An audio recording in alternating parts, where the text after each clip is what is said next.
김남국 의원이 국회의원과 가상자산업자, 이른바 투잡을 뛴 게 아니냐는 논란에 정치권에서 공방이 한창이죠. 이 과정에서 개인 거래 내역을 모두 들여다볼 수 있는 블록체인 특성 역시 부각됐는데 지나친 개방성이 오히려 불안감을 낳을 수 있다는 얘기도 나옵니다. 개방성과 프라이버시, 서로 상충되는 부분을 어떻게 조율할 수 있을지 조정현 기자와 이야기 나눠보겠습니다. 어서 오세요. 예, 김남국 의원 논란에서도 이 가상화폐 지갑의 이름과 가입일, 잔액 이 정도의 단서만 갖고도 거의 모든 거래 현황이나 잔액 내역까지 다 드러났죠. 네, 이 블록체인 기술의 핵심이 분산 원장이라는 건데요. 그 하나의 원장, 그러니까 장부에 개인의 거래 내역을 담아서 여러 블록에다가 저장을 하는 겁니다. 이 여러 블록에 공동으로 정보를 나눠서 보관을 하기 때문에 일단 원천적으로 정보를 조작을 할 수가 없게 되고요. 거래 처리 속도까지 빠르기 때문에 굉장히 활용도가 높은 상황입니다. 게다가 조작을 못할 뿐만 아니라 거래 정보를 블록체인 상에서 누구나 들여다볼 수 있게 되는데요. 지금 보시는 화면이 이더리움의 거래 내역을 공개하는 이더스캔이라는 플랫폼입니다. 개인별 거래 내역이 이렇게 일목요연하게 드러나게 됩니다. 이 투명성이 보장이 되는 데다가 거래 처리 속도까지 빠르다고 말씀을 드렸기 때문에 한국은행이 지금 추진하고 있는 중앙은행 발행 가상화폐, 그러니까 CBDC의 실험에도 이 기술이 적용이 되고 있습니다. 이창용 한국은행 총재 설명입니다. 가상화폐를 이용한 이런 산업이 발전할 수 있도록 대안을 제시해 주는 게 어떠냐. 그런 면에서는 지금 중앙은행이 발행하는 CBDC라고 해서 중앙은행이 발행하는 가상화폐도 지금 저희들이 적극적으로 고민하고 있습니다. 예, 이 문제는 이 가상화폐가 전 국민, 국가 단위로 보급되는 경우일 것 같은데 이 말씀해주신 CBDC에 해당이 되겠죠. 자신의 거래 정보가 다 확인되는 것을 원하지 않는 국민들이 많을 것 같은데 빅브라더 논란도 나올 것 같습니다. 네, 거래 내역이 블록체인상에서 모두 공개가 되긴 하는데 뭐 이름이나 주소 같은 어떤 개인의 신원이 드러나는 정도의 그 공개성은 아니기 때문에 익명성은 어느 정도 보장이 됩니다. 다만 이번에 김남국 의원 사태처럼 어느 하나의 단서만 포착이 되기만 해도 개인정보가 침해될 가능성이 다분한데요.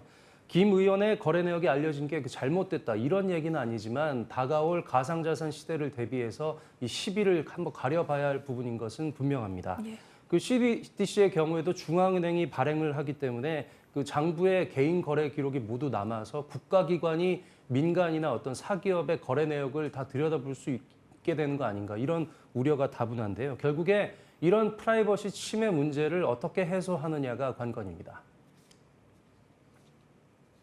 비트코인 같은 경우에는 처음에 탈중앙화를 목적으로 만든 것이라고 알고 있는데 만약에 한국은행에서 실제로 이걸 도입을 하게 된다면 좀 그런 비트코인의 원래 취지와는 조금 다른 방향으로 전개되지 않을까. 가상자산을 중앙에서 관리를 하게 되다 보면 프라이버시 같이 사생활 침해가 되기 때문에 가상화폐의 유동성이나 이런 데 문제를 줄 수 있는 예, 지금 한은에서 이 CBDC가 정상적으로 작동할 수 있는지 테스트를 하고 있는 걸로 알고 있는데 네.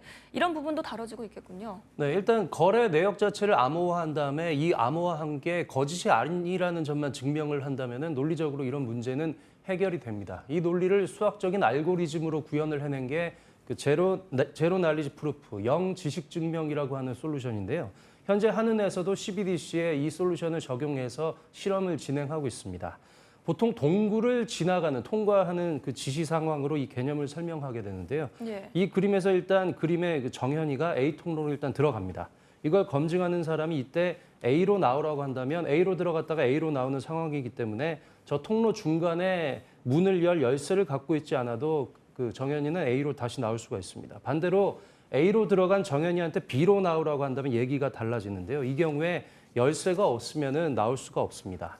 이렇게 나올 수 있는 경우, 나올 수 없는 경우가 섞여 있게 되는데 아무튼 이 지시 과정을 수십 차례, 수백 차례 반복하다 보면 이 두 가지 지시 상황이 겹치기 때문에 결국에는 정현이가 열쇠를 갖고 있어야만 한다. 열쇠를 갖고 있다는 사실 자체를 증명을 할 수가 있습니다. 예, 여러 차례 반복을 거쳐야 하는 암호화 과정이겠네요. 네.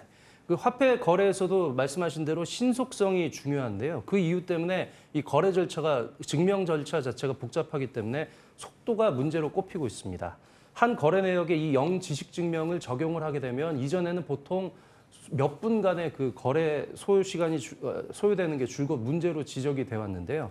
최근에 국내 스타트업계가 이 거래 소요 시간을 3초 이내로 줄이는 그런 솔루션을 개발을 해서 그 세계적으로 각광을 받고 있습니다. 상용화 코앞 단계라고 볼 수가 있는데요. 아직 실험 단계이긴 하지만 하는 CBDC에서도 이 기술을 채택을 했습니다. 관련 스타트업계 대표 설명입니다.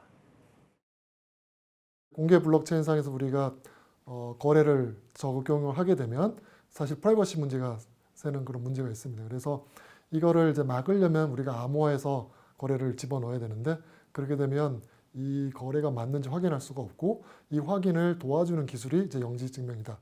자기 계좌의 정보는 자기만 알고 그러면서도 이게 불법 용도로 사용되든지 이런 걸 추적할 수 있도록 감사기관에서는 이제 감사할 수 있는 그런 기술이 되겠습니다. 예, 이 블록체인의 투명성은 유지를 하면서도 익명성까지 보장을 할 수 있으니 쓰임새가 굉장히 많을 것 같습니다. 네, 선거를 예로 들어서 설명을 하면 선거 결과는 당연히 조작이 되어서는 안 되고요. 또 비밀 선거 원칙에 따라서 누가 어디에 투표했는지 이런 것도 예. 드러나는 정보가 돼서는 안 되기 때문에 언젠가는 도입될 전자투표에 이 솔루션이 적용이 될 수가 있고요. 데이터 위변조는 막으면서도 사용자 데이터를 드러나게 해주지 않는 만큼 그 국내 스타트업계가 이 전 세계적으로 한 발 앞서 있는 이 분야에서 그 관심을 쏠리고 있습니다. 예, 이 블록체인의 개방성과 프라이버시 관련 부분을 어떻게 조율할 수 있을지 살펴봤습니다. 오늘 말씀 잘 들었습니다.